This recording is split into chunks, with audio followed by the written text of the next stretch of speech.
Halo semua, bagaimana kabarnya? Kembali lagi bersama kita di sini. Semoga di bulan puasa ini kalian diberikan kekuatan untuk menyelesaikan puasanya selama 30 hari ke depan. Oke, seperti biasa kita akan membagikan sebuah alur cerita film. Film ini berjudul The Privilege. Oke, berikut adalah ceritanya. Di waktu kecil, Finn mengalami kejadian tragis sekaligus aneh. Ia dan kakaknya, Anna, melihat ada bayangan besar hitam di rumah. Anna lantas mengajaknya untuk bunuh diri dengan melompat dari jembatan. Ia berusaha meyakinkan Finn bahwa itu satu-satunya cara agar keduanya bisa selamat. Nah loh, itu kan bunuh diri, kok bisa selamat ya? Finn yang tidak mau melakukannya dan akhirnya membiarkan Anna tewas terjatuh dari jembatan. Sayangnya kedua orang tuanya Martin dan Yvonne tidak mempercayai cerita Finn. Begitupun dengan saudarinya yaitu Sophie. Bahkan hingga Finn beranjak remaja, Finn dan Sophie rutin diwajibkan untuk berobat ke Dr. Stan. Oleh Dr. Stan, mereka diminta untuk mengkonsumsi obat bernama Thiazepam. Karena acap mengalami halusinasi dan mendengar suara-suara gaib, Finn manut saja melakukan hal itu.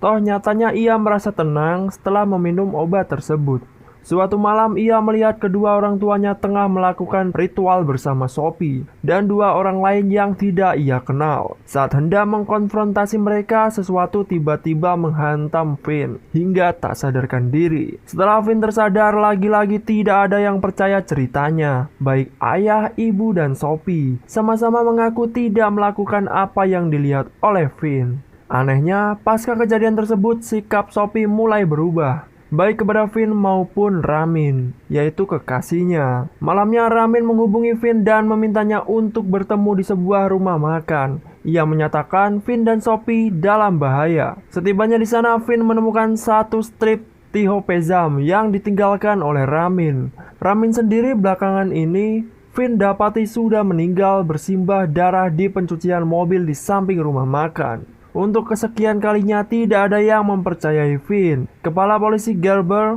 bahkan balik mencurigai Finn yang sudah membunuh Ramin. Kesal, Finn hendak mengkonsumsi thiazepam. Di saat itu ia menyadari ada sesuatu di dalam kapsul obat tersebut. Dengan bantuan sahabatnya, Lena, Finn melakukan investigasi. Terungkap bahwa yang ada di dalam kapsul adalah jamur yang hanya tumbuh di tubuh orang yang sudah meninggal. Yang lebih mengejutkan lagi, jamur tersebut biasa digunakan untuk urusan ilmu hitam yang berhubungan dengan iblis. Finn lantas meminta bantuan dari ahli jamur yang merangkap sebagai cenayang pengusir hantu, yaitu Jiri dan ibunya Eliska. Sayangnya keduanya gagal karena keburu kepergok oleh orang tua Finn.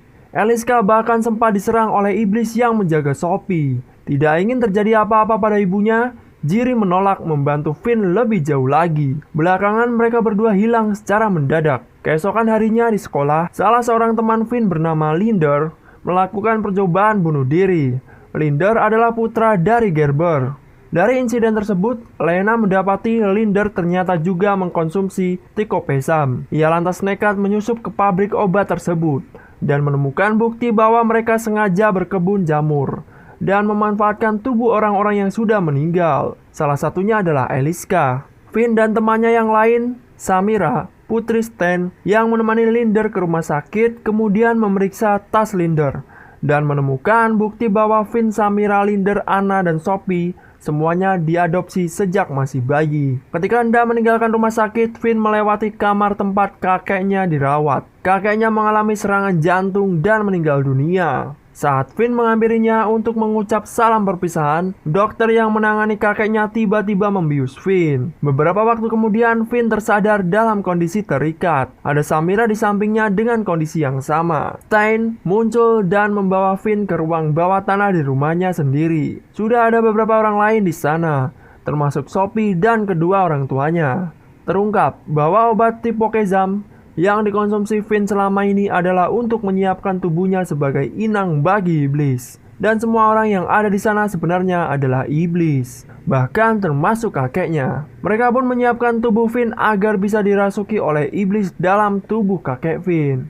Di saat ritual berlangsung, Lena muncul dan menyelamatkan Finn serta Samira. Di akhir terlihat bahwa iblis sudah berada di dalam tubuh Samira. Dari sekian banyak film maupun cerita mengenai hal ini, The Privilege menyajikan konsep ritual yang paling ribet sekaligus membagongkan. Saya tidak bisa mencerna kenapa iblis lain harus meninggalkan tubuh inangnya.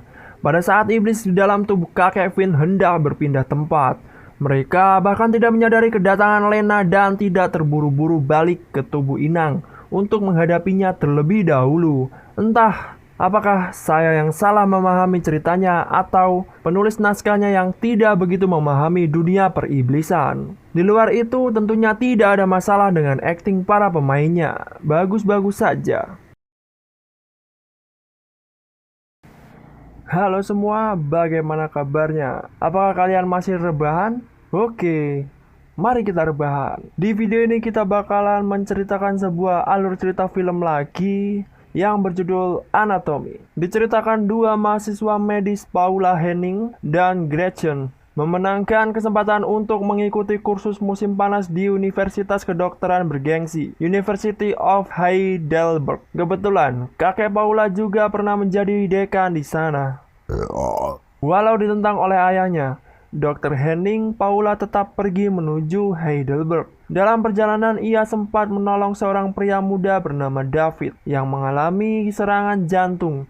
Kondisi kesehatan David belakangan diketahui memang cukup parah sejak lahir. Di Universitas Heidelberg, Paula berkenalan dengan Hein, Phil, Ludwig, Holger, Gaby, dan Kaspar. Sementara itu, instruktur Paula dan kawan-kawan adalah Profesor Grombeck. Pada saat pelatihan, tanpa disangka, salah satu mayat yang menjadi bahan latihan adalah David. Meski sempat syok, Paula dan Gretchen kemudian mencoba untuk tetap membedanya, sesuai instruksi sang Profesor Grombeck.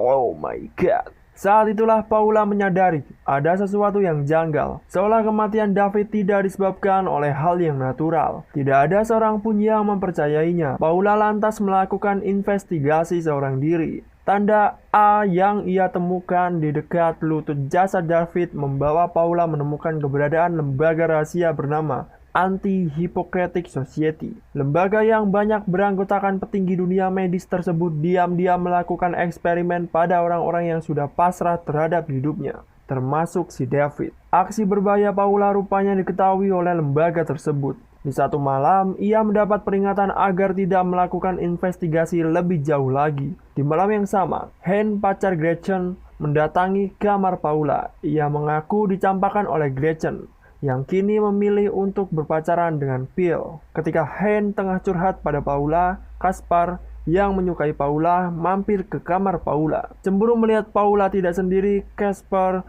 memutuskan untuk pergi meninggalkan mereka. Tak lama, Hein juga berpamitan. Beberapa waktu kemudian, saat Gretchen memadu kasih dengan Phil di kamar mayat, Hein tiba-tiba muncul dan membunuh Phil. Ia juga meracuni Gretchen hingga ia tak sadarkan diri.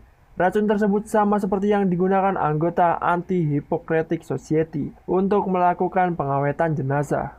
Belakangan, dari Grombeck yang juga anggota Anti-Hippocratic Society, Paula mengetahui bahwa kakeknya adalah bagian dari lembaga rahasia tersebut. Bahkan racun pengawet yang acap mereka gunakan adalah ciptaan kakeknya. Paula yang kecewa sempat kembali ke kampung halamannya untuk mengkonfrontasi kakeknya. Sayang, kakeknya keburu meninggal. Ayah Paula rupanya sudah mengetahui akan hal itu. Itulah sebabnya ia tidak mengizinkan Paula pergi ke Heidelberg. Di tempat lain terungkap bahwa Hein adalah anggota Anti-Hippocratic Society. Ia diadili karena telah membunuh orang yang tidak semestinya. Hein berdalih bahwa aturan lembaga sudah tidak sesuai dengan perkembangan zaman, terlalu kolot. Pembelaannya pun ditolak. Grombeck bahkan berniat untuk ikut bertanggung jawab dan melaporkan hal tersebut ke pihak berwajib. Sebelum menelpon polisi, Grombeck mengirim pesan pada Paula untuk menemuinya secepat mungkin. Sesaat setelah mengirim pesan tersebut, Hein muncul dan membunuh Grombeck. Beberapa waktu kemudian, Paula kembali ke Heidelberg. Ketika mencari Grombeck, ia dicegat oleh Hein dan Ludwig, kaki tangannya. Keduanya hendak mengawetkan Paula. Namun Kaspar berhasil membebaskan ikatan Paula. Dalam usahanya menyelamatkan diri, Paula sukses menginjeksi Ludwig dengan racun pengawet serta membunuh Hein dengan listrik tegangan yang tinggi. Di tengah tampilan kredit terungkap bahwa Gaby dengan teman Paula lainnya adalah juga bagian dari Anti-Hippocratic Society. Walau menghadirkan kengerian bedah di tubuh awal, semakin ke belakang nyatanya anatomi tidak semengerikan bagian pembukanya. Malah lebih terasa seperti film aksi ketimbang horor. Ludwig dan Gaby mungkin tidak tertebak sebagai tokoh antagonis karena porsi penampilan mereka yang minimalis. Berbeda dengan Grombeck, Hen, dan Casper yang karakternya sesuai paket twist. Film horor yang baik biasanya jahat, yang jahat biasanya baik. Yang sebenarnya menarik adalah bagaimana film ini membuat seolah-olah keberadaan organisasi semacam Anti-Hippocratic Society tidak benar-benar salah, di mana tidak masalah untuk membunuh orang yang sudah tidak punya semangat hidup demi kepentingan ilmu pengetahuan. What do you mean?